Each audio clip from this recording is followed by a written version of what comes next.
आज हम एक ऐसे विषय पर बात करने वाले हैं जिस पर चर्चा तो बहुत होती है, लेकिन जो असली सच्चाई है वो अक्सर खामोशी में दब जाती है। आधुनिक भारत में महिलाओं की स्थिति। एक तरफ तो विकास और प्रगति की बड़ी बड़ी बातें हैं और दूसरी तरफ एक ऐसा सच है जिसे हम रोज देखते हुए भी नजरअंदाज कर देते हैं।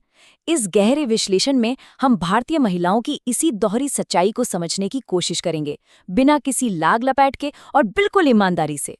जरा सोचिए, क्या हम सच में महिलाओं को सशक्त बना रहे हैं या फिर ये एम्पावरमेंट सिर्फ सोशल मीडिया और इंटरनेट की दुनिया तक ही सीमित है?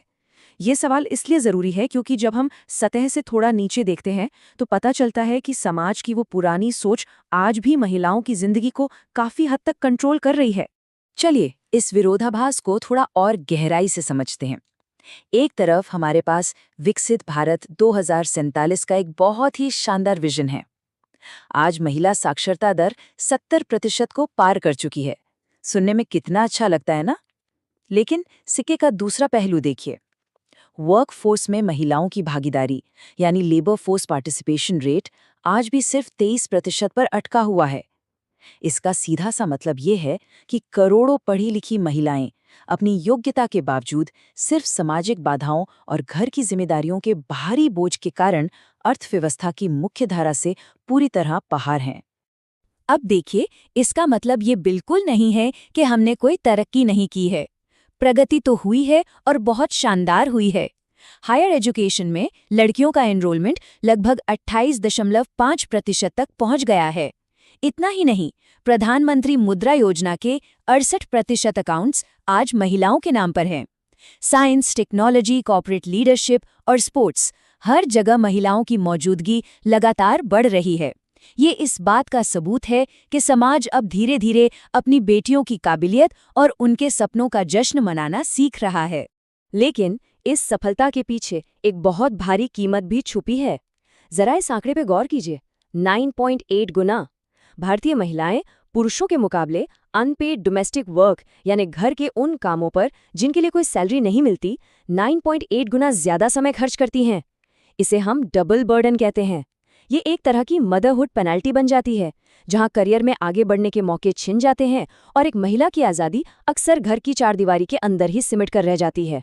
समाजशास्त्र में इस पूरी सिचुएशन को सिलेक्टिव मॉडर्नाइजेशन या चयनात्मक आधुनिकीकरण कहा जाता है। होता यह है कि परिवार लड़कियों के लिए मॉडर्न एजुकेशन और अच्छे करियर का तो खुशी खुशी स्वागत कर लेते हैं, लेकिन जब बात शादी और घर की जिम्मेदारियों की आती है तो वही पुरानी पितृसत्तात्मक उम्मीदें उन पर थोप दी जाती हैं। ये मॉडर्न और ट्रेडिशनल उम्मीदें एक दूसरे को रिप्लेस नहीं करती, बल्कि ये एक के ऊपर एक जुड़ जाती है। मतलब आज की महिला से ये उम्मीद की जाती है कि वो ऑफिस में एक बेहतरीन प्रोफेशनल भी हो और घर पर एक परफेक्ट ट्रेडिशनल गृहिणी भी। ये बात और भी साफ हो जाती है जब हम प्यू रिसर्च के ये आंकड़े देखते हैं। आज भी 90% भारतीय मानते हैं कि पत्नी को हमेशा अपने पति की बात माननी चाहिए। जी हाँ, 90%। आर्थिक रूप से इंडिपेंडेंट होने के बावजूद परिवारों का जो बुनियादी स्ट्रक्चर है और बेटों को जो प्राथमिकता दी जाती है, वो आज भी शादी के अंदर एक महिला की अपने फैसले खुद लेने की ताकत को बहुत कमजोर कर देती है। अब बात करते हैं एक बेहद गंभीर और संवेदनशील मुद्दे की। नेशनल क्राइम रिकॉर्ड्स ब्यूरो यानी NCRB के 2023 के डेटा पर नजर डालें तो पता चलता है कि घर की चारदीवारी आज भी महिलाओं के लिए पूरी तरह से सुरक्षित नहीं है।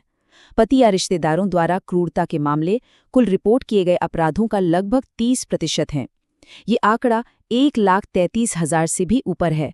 इसके अलावा अपहरण और महिलाओं का शीलभंग करने जैसे अपराध भी इस बात की गवाही देते हैं कि जमीनी स्तर पर सुरक्षा की स्थिति कितनी चुनौतीपूर्ण बनी हुई है। और सच कहूं तो ये तो सिर्फ वो मामले हैं जो थानों और कागजों पर दर्ज हो पाए हैं। असलियत में ये आधिकारिक आंकड़े भारत में महिलाओं के खिलाफ होने वाली हिंसा की पूरी तस्वीर को बहुत कम करके आंकते हैं। ये सवाल उठना लाजमी है कि आखिर इतनी सक्षम और पढ़ी लिखी महिलाएं आज भी अनसुनी क्यों महसूस करती हैं? समाज का डर, बदनामी का खौफ और न्याय तक पहुंचने में आने वाली रुकावटों की वजह से लाखों मामले कभी पुलिस तक पहुंचते ही नहीं। न जाने कितनी दर्दनाक कहानियां सिर्फ सामाजिक दबाव के चलते बंद दरवाजों के पीछे ही हमेशा के लिए दफन हो जाती हैं। अब अगर हम शहर और गांव की बात करें तो इस असुरक्षा का रूप थोड़ा बदल जरूर जाता है, लेकिन खत्म नहीं होता। शहरों में महिलाओं को साइबर बुलिंग, वर्क प्लेस पर शोषण और असुरक्षित पब्लिक ट्रांसपोर्ट जैसी आधुनिक चुनौतियों का सामना करना पड़ता है। वहीं दूसरी तरफ गांव देहात में आज भी कम उम्र में शादी, दहेज की वजह से होने वाली हिंसा और कन्या भ्रूण हत्या जैसी गंभीर समस्याएं ज्यों की त्यों बनी हुई हैं। खतरे का चेहरा चाहे शहर वाला हो या गांव वाला, लेकिन महिलाओं के मन में बसा असुरक्षा का भाव और उनके स्वतंत्र रूप से बाहर निकलने पर लगी पाबंदियां हर जगह एक जैसी ही हैं। और आज के इस डिजिटल युग में एक नई तरह की खाई भी पैदा हो गई है, जिसे हम डिजिटल डिवाइड कहते हैं। आंकड़े बताते हैं कि भारत में 57% पुरुषों के मुकाबले केवल 33% महिलाओं की पहुंच ही इंटरनेट तक है। ये खाई हाशिए पर जी रही महिलाओं को मॉडर्न डिजिटल इकोनॉमी, फाइनेंस की समझ और ऑनलाइन सेफ्टी से बिल्कुल दूर कर देती है। जाहिर है, जब सिस्टम तक पहुंचने का जरिया ही नहीं होगा, तो वहां से कोई सपोर्ट या मदद मिलने की उम्मीद भी कैसे की जा सकती है। इन तमाम सामाजिक और आर्थिक दबावों का एक बहुत गहरा और खामोश असर महिलाओं की मेंटल हेल्थ पर भी पड़ रहा है। 1990 से 2016 के बीच भारतीय महिलाओं में आत्महत्या की दर में 36.6% की डरा देने वाली बढ़ोतरी देखी गई है। समाज की इन नामुमकिन सी उम्मीदों और विरोधाभासों के बीच तालमेल बिठाते बिठाते महिलाओं में एंग्जाइटी और डिप्रेशन का रिस्क पुरुषों की तुलना में 2 से 3 गुना ज़्यादा हो जाता है।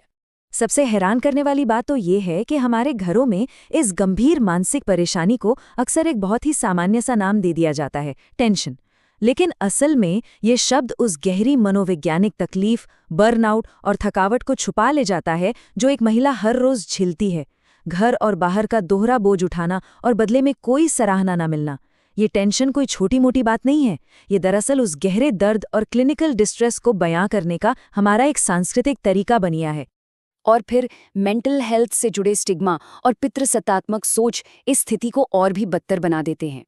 हमारे समाज में अक्सर ये गलतफहमी होती है कि किसी भी मानसिक परेशानी का बस एक ही जादुई इलाज है, और वो है शादी। लेकिन असल में होता इसका उल्टा है। इससे समस्या सुलझने के बजाय अक्सर और उलझ जाती है। महिलाओं को वो सही मनोवैज्ञानिक इलाज नहीं मिल पाता जिसकी उन्हें ज़रूरत होती है, और उन्हें ज़बरदस्ती एक रिश्ते में बांध दिया जाता है, जिससे आगे चलकर उनके लिए अकेलापन और भी ज़्यादा बढ़ जाता है। ये पूरी चर्चा हमें एक बहुत ही बुनियादी सवाल पर लाकर खड़ी कर देती है। क्या कोई भी समाज सचमुच आगे बढ़ सकता है, सचमुच प्रगति कर सकता है, अगर उसकी आधी आबादी खुद को असुरक्षित महसूस करे, भावनात्मक बोझ तले दबी हो या तरह तरह की पाबंदियों में जकड़ी रहे? ये सवाल सिर्फ एक इंसान की परेशानी का नहीं है। ये पूरे सिस्टम, हमारे कल्चर और आने वाली पीढ़ियों की सोच में एक गहरे बदलाव की सख्त मांग करता है। कहा जाता है कि सशक्तिकरण कोई ऐसी मंजिल नहीं है जहां पहुंचकर सफर खत्म हो जाए, बल्कि ये तो अपनी खोई हुई पहचान को वापस पाने का एक लगातार चलने वाला सफर है। अगर हम वाकई एक ऐसा भविष्य बनाना चाहते हैं जिसमें सबको बराबर का हक मिले, तो हमें सतह पर दिखने वाले उन खोखले नैरेटिव से बाहर आना होगा। सच्चा सशक्तिकरण तब होगा जब समाज में महिलाओं के लिए वास्तविक सम्मान हो, घर की जिम्मेदारियों को बराबरी से बांटा जाए और हम सब मिलकर इसके लिए एक सामूहिक प्रयास करें। समाज में एक सकारात्मक बदलाव लाने की ये जिम्मेदारी हम सबकी है। एक बेहतर कल के लिए हमें अपनी सोच का दायरा बढ़ाना होगा और इन मुद्दों पर खुलकर बात करनी होगी।